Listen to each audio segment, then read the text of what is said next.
Why you don't want to be the cheap guy.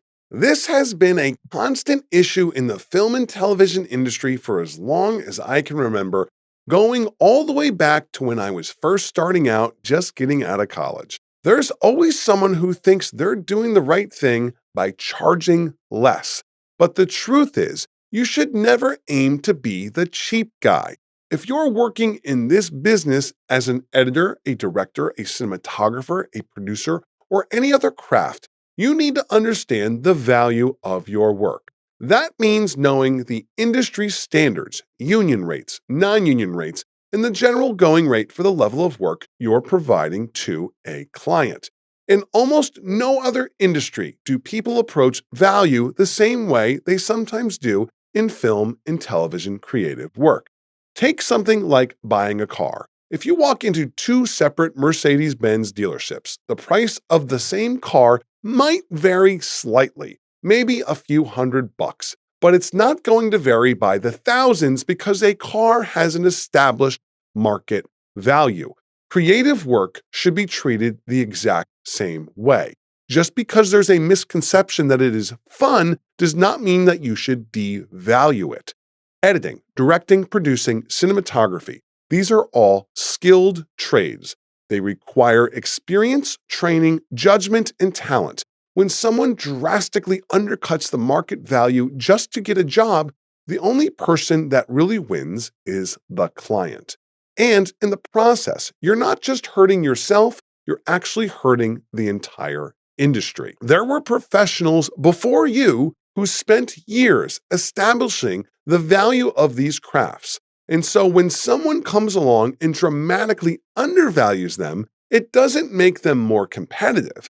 It actually dilutes the entire industry and confuses the marketplace and confuses clients. More often than not, it actually reveals a lack of awareness and professionalism about you. And while we're on the topic, another thing that has become far too common is seeing job postings asking for top-tier, senior-level talent while offering entry-level pay. Don't embarrass yourself.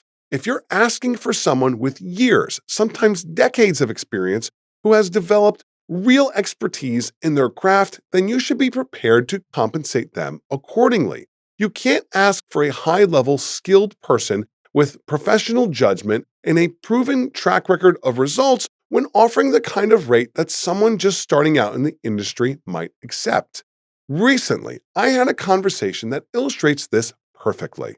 Someone was posting online saying they were looking for a top-level senior editor. And when he asked me what my rate was after we engaged in conversation, I told him what I would charge, and his response was, "Bro, I have a $10,000 camera and I don't even charge that much per hour as a cinematographer." My response was simple. That probably says more about you than it does about me. But let's break this down for a second. The value of your equipment does not determine your price point. Your talent does, your experience does, and your ability to use that equipment creatively and effectively is what should determine your value. A $10,000 camera is completely worthless if the person behind it doesn't know how to use it properly. And I don't just mean knowing where the on and off switch is. I mean understanding lighting, composition, storytelling, pacing, performance, and all the decisions that turn footage into something meaningful. In that moment, that person actually revealed something to me unintentionally. They positioned themselves as an amateur. And that immediately made me less interested in working with them. When you make yourself the cheap option, you brand yourself exactly that way. And I'm going to throw out something mildly controversial. There are people out there who often now post in these film and TV groups, and they will specifically say they are really looking to hire a person of color or maybe a person with an alternative lifestyle to give back to those communities. And then in the same breath, they will offer a rate that is below minimum wage. That to me is the most insulting thing I could possibly think of. The idea that you are guising a completely disrespectful, below market value rate of a trade, masking it as a cultural warrior social good deed is disgraceful.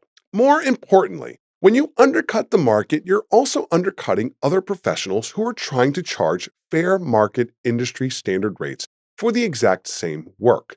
This is a craft. It's a trade that requires skill, experience, and dedication. It should be respected that way.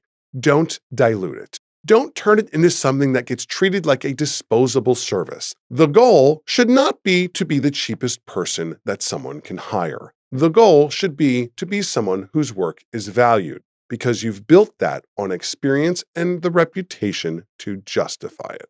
Stop being the cheap guy. It's pissing all of us real professionals off. And that is your Why Wednesday.